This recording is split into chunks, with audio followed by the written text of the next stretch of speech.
पीछे से कॉपी ना करे साहस करे सामने जाना গিয়ে মরি আর কি। ও তো সাটি রে। तब साहसी हाट नहीं है कट কাটি। স্যার সকাল বেলা বডি ফিট রাখার জন্য কসরত করছেন করতেই হবে, বিশেষ করে যাদের 60 বছর বয়সে 40-এর বেশি মনেই হয় না। আমাকে ডেকেছেন স্যার হ্যাঁ, গেস্ট যারা আসছে তাদের আবার রাতে খেয়ে যেতে বলতে হবে, এই এক বিপদ। क्या বিপদ मैं हूं ना কতজন আসছেন ওরা ওই তো মেয়ের দুঃসম্পর্কে এক দাদু আর ওই ছড়া পাতা পাত্র নবী। बस सिर्फ 3 জন তিনজনে ব্যাস হলো না বাঁশ হলো, একটু ভাবতে দাও। তাহলে ওই 3 জনের সঙ্গে আপনি দাদাবাবু দিদিমণি আর বাড়ির কাম কাজের লোক সব মিলে ধরিয়ে তো না, সব মিলাকে হবে না, সব মিলাকে হবে না, তিনজনের মতো করবে। যদি কিছু বাঁচে বাকিটা গিলবে। শাদির ব্যাপারে কথা বলতে আসছেন ওরা, ওদের খাতিরদারিটা তো বড়িয়া হওয়া দরকার। দেখো ডাবলু সিং, খাতিরদারির কোনো লিমিট হয় না। খাতিরদারি तब मटन बिरयानी चिकन चाप प्रॉन मंचूरियन बाद में रसोमालाई और आइसक्रीम। এসব অদ্ভুত খাবারের নাম তুমি কোত্থেকে শিখেছো? স্যার আপনার এখানে নকরি করার আগে হ্যাঁ। আমি পাটনার একটা হোটেলে কিচেন ম্যানেজার কাম বাবুর্চি ছিলাম। বিহার? হ্যাঁ। এটা পশ্চিমবঙ্গ। হ্যাঁ। আর পশ্চিমবঙ্গে তুমি আমার ড্রাইভার। যেহেতু আমার গাড়ি চলার হ্যাবিট কম, আমি হেঁটেই দোকান বাড়ি করি, তাই তোমাকে কিচেনের দায়িত্বটা নিতে বলেছিলাম, তার যাতে তোমার কল কবজায় জং না পড়ে যায়। তো সেই বলে তুমি আমার বাড়িতে একটা হোটেল খুলবে? लेकिन পোদ্দার মেনশনের একটা প্রেস্টিজ আছে স্যার। রাখো প্রেস্টিজ। মনে রাখবে ডাবলু, আমি হচ্ছে সেই চৌবাচ্চা যার জল ঢোকার পাইপটা খারাপ, জল বেরোবার পাইপটা খোলা। হায় রাম, তো ট্যাঙ্কি তো বিলকুল খালি হয়ে যাবে। হ্যাঁ, তাহলে স্যার গাড়িটাকে হাইওয়েতে তুলছি না, যেখানে টোল প্লাজা আছে, হ্যাঁ। সার্ভিস রোড দিয়ে গাড়ি চলুক। চলুক। মেনু হোক পোলাও চিকেন কষা আইসক্রিম আর স্টার্টার হিসেবে কফি এন্ড চিকেন পকোড়া। আবার একটা মেনু কার্ড বার করেছো, এতে আমার খরচার কি হালকা হলো? একেবারে অর্থহীন বিলাসিতা হলো স্যার। এর থেকে অর্ধেক খরচা আপনার ওই আপ্যায়নের ব্যবস্থা হয়ে যেতে পারে। কিরকম কিরকম? সিম্পল স্যার, লুচি বেগুন ভাজা একটা তরকারি একটা করে রসগোল্লা। মার দিয়া কেল্লা। দোল গোবিন্দ, স্যার। তুমি আজকাল যা দিচ্ছ ভাবা যায় না। এ দোল গোবিন্দ, হ্যাঁ হ্যাঁ, আপনার বাড়ি তো মেদিনীপুর, মেদিনীপুর। গন্ডগ্রাম। পান্তা ভাত আর মুড়ি বাতাসা খেয়ে তো বড় হয়েছে, আপনি কি করে বুঝবেন কলকাতার রইস ফ্যামিলিতে কি ধরনের খানা পিনা হয়? আচ্ছা ডাবলু বাবু, হ্যাঁ আপনি তো ওই গাড়ির চালক, হ্যাঁ, আর আমি ওই চালনার ব্যাপারটা দেখি। আচ্ছা মানে অর্থের যাতে যথাসম্ভব কম খরচা হয়, স্যারের মুখের দিকে তাকিয়ে আমাকে দেখতেই হবে। ওরে বাবা রে, ভাবা যায় না। হ্যাঁ, স্যার। দোল গোবিন্দ, স্যার, স্যার। তোমার মতো কর্মচারী সকলের দরকার, যারা কেবল মালিকের কথাই চিন্তা করে। দেখো এই যে মেনু কার্ড বার করেছে, এই সব খেয়ে মেয়েটির দুঃসম্পর্কের দাদু যদি অসুস্থ হয়ে পড়ে, এর দায়িত্ব কে নেবে? আমি দেখেছি দোল গোবিন্দ, আমি বিয়ে বাড়ি গিয়ে দেখেছি যে বিনা পয়সায় পেলে লোকে গান্ডে পিণ্ডে গেলে তারপর আবার বিভৎস অবস্থা। হ্যাঁ স্যার, সেই জন্যই তো বলে যে বাঁচার জন্য খাওয়া দরকার, খাওয়ার জন্য বাঁচা নয়। এই অসাধারণ বাণীটা কোন মহাপুরুষের দোল গোবিন্দ? এই যে কে যেন বলেছে, আমি তো কিছুদিন ভুলে গেছো? ভুলে গেছি স্যার। কিন্তু জীবনে আমি যত বাণী শুনেছি তার মধ্যে এটাই শ্রেষ্ঠ, যে খাওয়ার জন্য এই স্যার স্যার স্যার, বাঁচার জন্য খাওয়া দরকার, খাওয়ার জন্য বাঁচা নয়। অপূর্ব অপূর্ব। গুড, শুনেছ? লুচি আর বেগুন ভাজা। হ্যাঁ, সেটা তোমায় করতে হবে না, সেটা শ্যামাই পারবে। তুমি বরঞ্চ গাড়ির ব্যাপারটাই দেখো। কি হলো?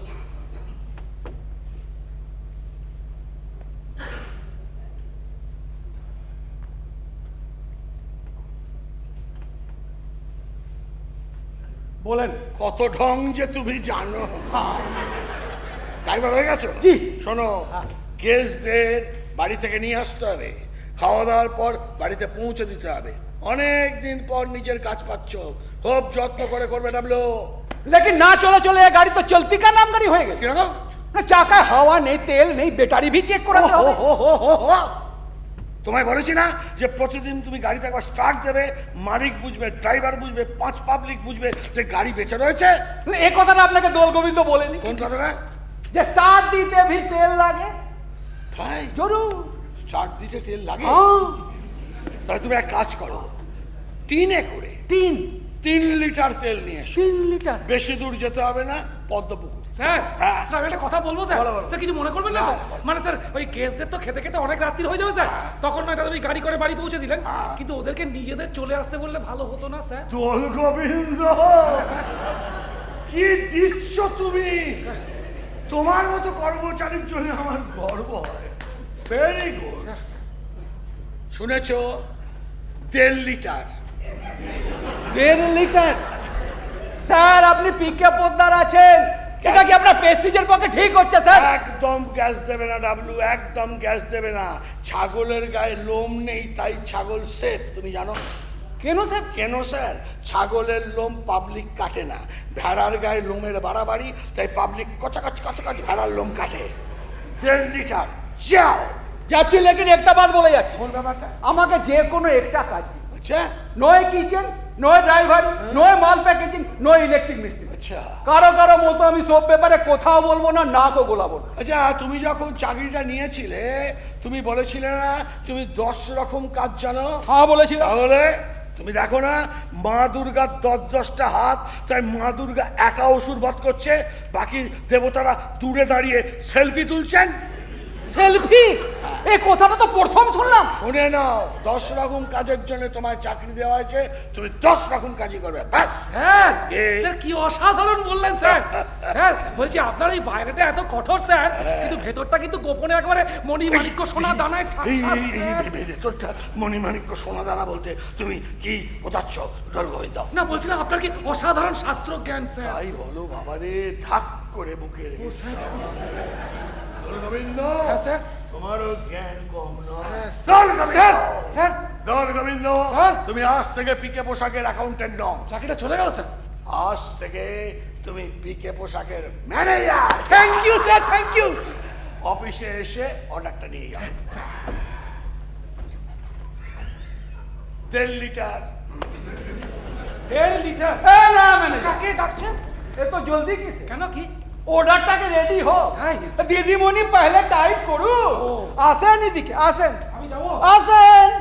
বলেন দেখি কি না, বলবেন। মালিকের কাছে তো নিজেকে খুব ইম্পর্টেন্ট করে তুলেছেন। হ্যাঁ, করলাম তো। হঠাৎ ভুইফোর হয়ে যে সেনাগিরি আপনি করছেন, তাতে কতদিন যে দিমাগ ঠিক রাখতে পারবো কে জানে।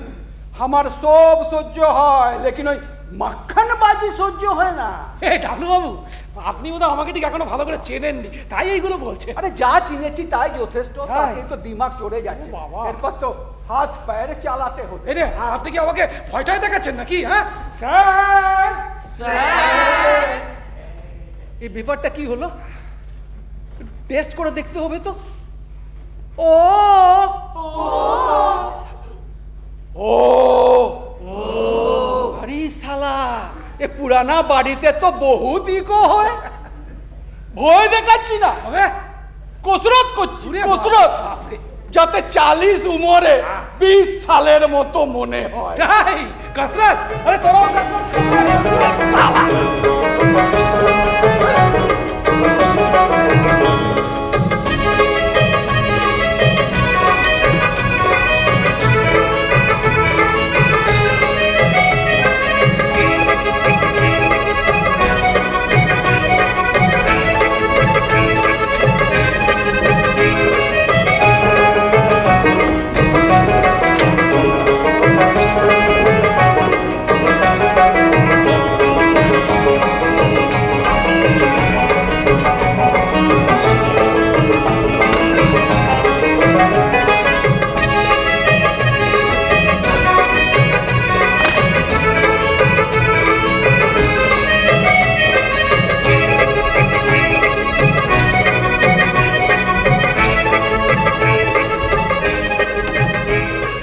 উফ, দূর দূর দূর দূর দূর দূর, ঘেন্না ধরে গেল জীবনে। এখন এক হাতে সব কাজ করতে হবে এই শ্যামাকে। ফাজিলটা ছিল দুজনে মিলে হাতে হাতে কাজ করতাম, গায়ে লাগতো না। তা বড় বাবু তো তাকে বাড়ি থেকেই বের করে দিলে। এখন মর তুই। চিরকাল জানি লোকে পাত্রী দেখতে যায়, আর এ বাড়িতে সব উল্টো। পাত্রী নিজে আসছে পাত্র দেখতে, বোঝো। আগে ঘরে ঘরে ডাক্তার যেত, আর এখন রোগী ঘর ছেড়ে ছোট ডাক্তারের পেছনে। কি দিনকাল পড়লো। ওফ, এদিকে কার বিয়ে, কবে বিয়ে, কিছুই জানলাম না। শুনছি এ বাড়িতে বিয়ে লেগেছে। কি এসে গেছি, এসে গেছি। ওই তো এসেছেন সব দেখছি। আসুন আসুন আসুন, বসুন সাহসদা। তুমিও বসে, প্রেরণা বসো। হ্যাঁ বসুন, বড় বাবুরে খবর দি। এই, তোমাদের নটি ডগটা আজ কিন্তু একদম ডাকিনি। তুমি বলে রেখেছো না? কি ডিউটিফুল মেয়ে তুমি। আমি তো মেয়ে নই। জি বসুন, ঝড়া অনেক দূরে গিয়েছে। দেখলেন সাহসদা, কি বিনয়ী মেড সার্ভেন্ট। বুঝলে প্রেরণা, সবই এবাড়ির এই কর্তা ব্যক্তিটির জন্য। তিনি যেমন ইন্টারেস্টিং তেমন এনচ্যান্টিং, দেখলেই বুঝবে। কিন্তু আমি তো ঠিক বুঝতে পারছি না ম্যাম, সেই কর্তা ব্যক্তির সঙ্গে দেখা করানোর জন্য আপনি দাদু কেন আমাকে এখানে নিয়ে এসেছেন? আমাকে কিন্তু 8টার মধ্যে বাড়ি ফিরতেই হবে, মাকে ওষুধ খাওয়াতে হবে। এসে গেছেন মিস ঝরা? আরে বাস, আজকে আপনি কি দারুণ সেজেছেন। ওই একটু এই গাড়িটা বিশেষ কাজে ব্যস্ত থাকায় আপনাদের পাঠাতে পারিনি। নিশ্চয়ই আপনাদের খুব অসুবিধা হয়েছে। No no, take it easy, take it easy. এদিকে এদিকে। আচ্ছা আচ্ছা আচ্ছা, একদম বিব্রত হবেন না, সব ঠিক আছে। আপনাদের চাই চিনি দেব? চিনি দেবে? Sugar? No no no no, আমি আর সাহসদা চিনি খাই না। চিনি খান না। আর প্রেরণা? আমি চা খাই না। ভাবা যায় না, চা খায় না। হ্যাঁ হ্যাঁ, শ্যামা শ্যামা, দোল গোবিন্দকে বলে দাও মিষ্টি আনার কোনো দরকার নেই। দরকার নেই? আর আনলেও একজনের মতো। একজন? মিস্টার পোদ্দার, হ্যাঁ। আপনার সঙ্গে আলাপ করিয়ে দিই। বেশ, ইনি হচ্ছেন মিস্টার সাহস বরণ সিংহ রয়। নমস্কার। নর্থ ক্যালকাটা বীরপাড়া এরিয়ায় হাতিপোতা অঞ্চলে এনার প্রচুর জমি জমা সম্পত্তি ছিল। আচ্ছা, এককালে উনি মেয়েদের জুজুৎসু শেখাতেন। জুজুৎসু? নিজে চিরকুমার। বর্তমানে আমাদের মহিলা এনজিওর একমাত্র পুরুষ সদস্য। বীরপাড়া, হাতিপোতা, জুজুৎসু, এর সঙ্গে না ওনাকে আমি ঠিক মেলাতে পারছি না। আচ্ছা, উনি কি আপনাদের মহিলা এনজিওর মহিলাদের প্রোটেকশনের জন্য একমাত্র পুরুষ সদস্য? আপনি এত কিউট হলেন কি ওই করে? সব গুরুর আশীর্বাদ। আর এই হচ্ছে প্রেরণা, যার কথা আপনাকে বলেছিলাম। মন্টেসরিতে আমার কাছে পড়তো। আচ্ছা। পরে স্কুলে পড়াকালীন সাহসদার নাতনি হিসেবে আমি ওকে গাইড করেছি। বেশ করেছি। কি ভীষণ বুদ্ধিমতী মেয়ে, বাবা। কি ব্রিলিয়ান্ট। আহ। অসুস্থ মাকে নিয়ে কি স্ট্রাগলটাই না করছে, আহ। নিজের কথা ভাবেই না। সে আমি প্রথমেই বুঝেছি, চা খায় না। কি আচ্ছা, আমাকে নিয়ে তো আলোচনা হচ্ছে কেন? কি বলছো কি তুমি? আলোচনা হবে না? তোমার বিয়ের ব্যাপারে কথাবার্তা বলতেই তো আমরা এসেছি। কি বলেন সাহসদা? বিয়ে? কই, আমাকে তো কিছু বলেনি দাদা। যা, উনি কি বললেন আমি ঠিক বুঝতে পারলাম না। উনি বলছেন, বললে কি তুমি আসতে পেরো না? ও স্যার, হ্যাঁ। মিষ্টিটা অফ করে দিয়েছি স্যার। শোনো, হ্যাঁ, স্যার। এদিকে এসো। হ্যাঁ, স্যার। পলাশ এবং পুলকিতাকে ঘরে পাঠিয়ে দাও, এনাদের সঙ্গে আলাপ করিয়ে দিই। যাও। হ্যাঁ। তুমিও থাকবে, কারণ বিপদ কখন কোন দিক দিয়ে আসে কেউ বলতে পারে না। এই বিপদের কথা কি একটা বলছিলেন? না না, ও আমার ম্যানেজার দোল গোবিন্দ, ওর সঙ্গে আমি কোর্টে কথা বলি, অনেকে বুঝতে পারে না। আসলে কথা কি জানেন মিস ছড়া, এই প্রেরণাকে না আমার খুব পছন্দ হয়েছে। সবারই হওয়ার কথা, কিন্তু বিয়ে মানেই তো জানেন এক গাদা পয়সা খরচা, অর্থ ব্যয়। আচ্ছা, যদি ক্ষতিপূরণের জন্য প্রেরণার দাদু কিংবা মা এই যৌতুকের ব্যাপারটা ভেবে দেখতে পারেন না? কি বললেন কিছুই বুঝতে পারলাম না। উনি বললেন, আমি বলছি, বিয়েকে যদি আপনি ক্ষতি হিসেবেই মনে করেন, তবে এক্ষেত্রে তো আপনার না এগোনোই এ উচিত। বাবা, কি বলতে আমি কি বলে পেরেছি? বসো বসো প্রেরণা, বসো বসো। আমি বুঝতে পেরেছি, রেগে যেও না। আমি বুঝতে পেরেছি প্রেরণা এবং পণ একসঙ্গে সম্ভব না। হ্যাঁ, বুঝতে পেরেছি। দেখেছেন? কি চাই? দেখেছেন? ও হ্যাঁ, এই হচ্ছে পুলকিতা, আমার প্রথম পক্ষের একমাত্র কন্যা সন্তান। পুলকিতা কিন্তু যাদবপুর থেকে খুব পোক্ত হয়ে পিজি করছে। ওরও বিয়ের ব্যবস্থা আমি করে ফেলেছি একজন অভিজ্ঞ বিত্তশালী ব্যক্তির সঙ্গে। আচ্ছা পুলকিতা, এই হচ্ছে প্রেরণা, আর ইনি হচ্ছেন প্রেরণার দাদু সাহসবাবু, আর ইনি হচ্ছেন ছড়া পাতাপত্র নবীশ। এনারা সব বিবাহের ব্যাপারে কথা বলতে এসছেন। আচ্ছা পুলকিতা, প্রেরণাকে তোমার কেমন মনে হচ্ছে? বাহ, বেশ ভালোই তো। বেশ ভালোই তো। আমার চেয়ে অনেকটাই ছোট হবে, তবে দাদার সঙ্গে যা জিজ্ঞেস করা হয়েছে তার বেশি উত্তর আমি চাইছি না। দেখলেন সাহসদা, এই বাড়িতে কি ডিসিপ্লিন। কি হচ্ছে এত কথা বলছি? কি হচ্ছে এত কথা? এই হচ্ছে পলাশ, আমার প্রথম পক্ষের একমাত্র পুত্র সন্তান। পলাশ কিন্তু জগৎগুরু ইউনিভার্সিটি থেকে ন্যায়শাস্ত্রে এমএ করেছে। কোন গুরু? জগৎগুরু। ও এখন পলাশ শাস্ত্রী। তাই পলাশের বিবাহ আমি নির্ঘাত দেব, কিন্তু পণ নিয়ে দেব, কারণ এমএ করে গেছে পলাশ শাস্ত্রী। এই, এদিকে আয়, কি হচ্ছে খারাপ? পলাশ, এই হচ্ছে পুলকিতা, যার কথা তোমায় আমি বলেছিলাম। আচ্ছা পলাশ, পুলকিতা সম্পর্কে না না না না, কি ভুল বলছি, এই হচ্ছে প্রেরণা। এই প্রেরণা, যার কথা তোমায় আমি বলেছিলাম। আচ্ছা পলাশ, এই প্রেরণা সম্পর্কে তোমার কি অভিমত? এটা এমন একটা বিবাহের কথা যেখানে আমার মতামতটা অনেকের কাছে অন্যরকম শোনাবে, তবু আমাকে খোলাখুলি বলতেই হবে। তবু তুমি আজকে বলবে দাদা। হ্যাঁ, সে তো বলবোই পুলি। ওনাকে এ বাড়িতে যার জন্য আনার কথা ভাবা হচ্ছে, তার জন্য উনি মোটেও জন্মাননি। ওনাকে বিমাতা হিসেবে দেখাটা আমার কাছে দুঃস্বপ্ন। বাবা, আমি বুঝতে পারছি না ম্যাম, এই সমস্ত অপমানজনক কথাবার্তা শোনানোর জন্য আপনি কেন আমাকে এখানে নিয়ে এসেছেন? আর দাদু, তোমার কাছ থেকে আমি এটা আশা করিনি।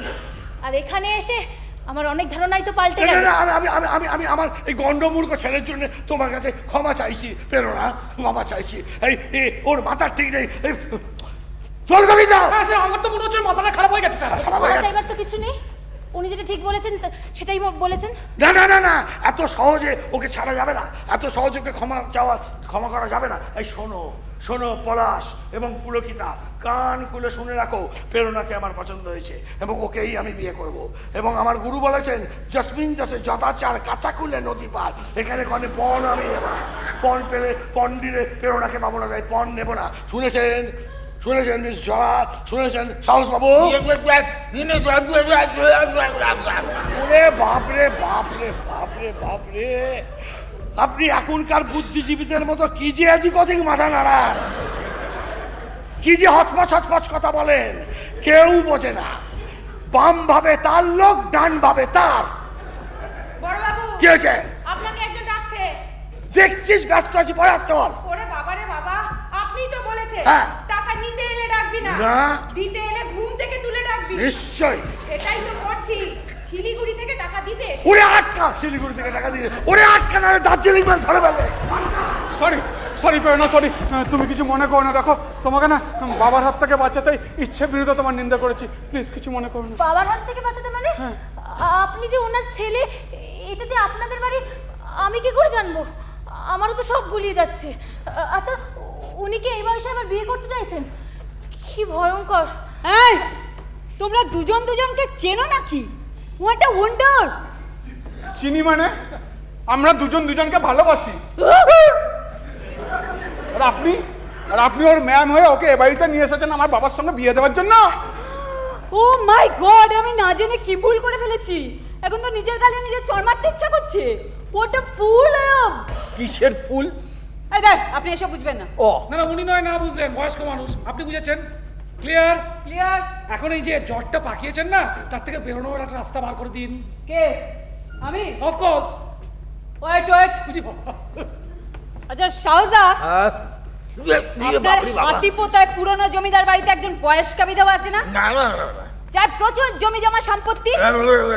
তাকে যদি কোনো ক্রমে রাজি করিয়ে এই বাবুর সঙ্গে মিট করিয়ে দেওয়া যায়, তাহলে নির্ঘাত জমি জমা সম্পত্তির লোভে প্রেরণার দিক থেকে দৃষ্টি সরিয়ে ওই মহিলাকে বিয়ে করার জন্য পাগল হয়ে উঠবে। আর আমাদেরও গ্যারান্টার পেতে কোনো অসুবিধা হবে না। কি বলেন? প্ল্যানটা কিন্তু দারুণ বার করেছেন। কিন্তু উনি না তখন থেকে ওই নায়ের জায়গায় হ্যাঁ, হ্যাঁ জায়গায় না বলেই যাচ্ছে, কিচ্ছু বুঝতে পারছি না। শাহজা, আপনি কি বলছেন? এরা তো কিচ্ছু বুঝতে পারছে না। আমি বলছি উনি বলছেন ব্যাপারটা ওনার উপরেই ছেড়ে দিতে। শাবাশ। সবাই ভিতর টিম। আমি ভিতু তুমি, ভিতু তোমরা সবাই। ভিতু আমি, ভিতু তুমি, ভিতু তোমরা সবাই। শূন্য হাতে বাঘের সাথে লড়লে হবে জয়। হায় হায়, ভিতু আমি, ভিতু তুমি, ভিতু তোমরা সবাই। শূন্য হাতে বাঘের সাথে লড়লে হবে জয়।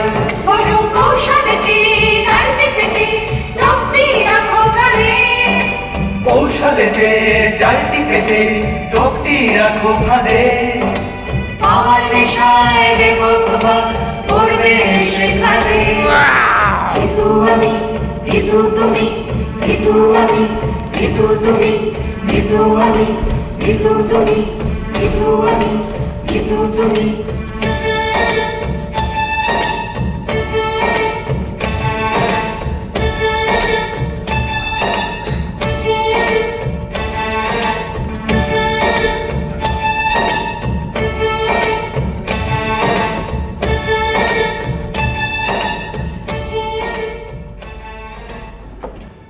দেখেছেন? হ্যাঁ, বসো। না ঠিক আছে। না ঠিক নেই, বসো। তোমাকে ডেকেছি তোমাকে বোঝানোর জন্য। তোমার এভাবে মাথা গরম করে ফেলাটা একদম উচিত হয়নি। ভুলে যাও না, আমি চোখ বুঝলে তুমি এ বাড়ির হেড স্যার হয়ে বসবে। তোমার ধৈর্য চাই, স্থৈর্য চাই, শান্তভাবে সমস্ত প্রতিকূল অবস্থার মোকাবিলা করার ক্ষমতা চাই। প্রেরণার সঙ্গে তোমার এই ব্যবহার করা একদম উচিত হয়নি, যেখানে তুমি জানো আর কয়েকদিনের মধ্যেই সে। আচ্ছা সত্যি করে বলো দেখি, প্রেরণাকে তোমার একদম পছন্দ হয়নি? না, আপনার দ্বিতীয় স্ত্রী হিসাবে একেবারেই না। অত্যন্ত সাদামাটা ধরনের, সৌন্দর্যের লেশমাত্র নেই। সে কি? আমার তো তাকে যথেষ্ট সুন্দর এবং সুভদ্র বলেই মনে হলো। তাকে এবারই বউ করে আনা যেতেই পারে। আরো মনে হলো আমি যদি এই বয়সে ওই 22-23 বছর বয়সের মেয়েটিকে বিয়ে করি, তাহলে লোকে আমায় নানান কুকথা বলবে। তাই আমার পরিকল্পনাটাও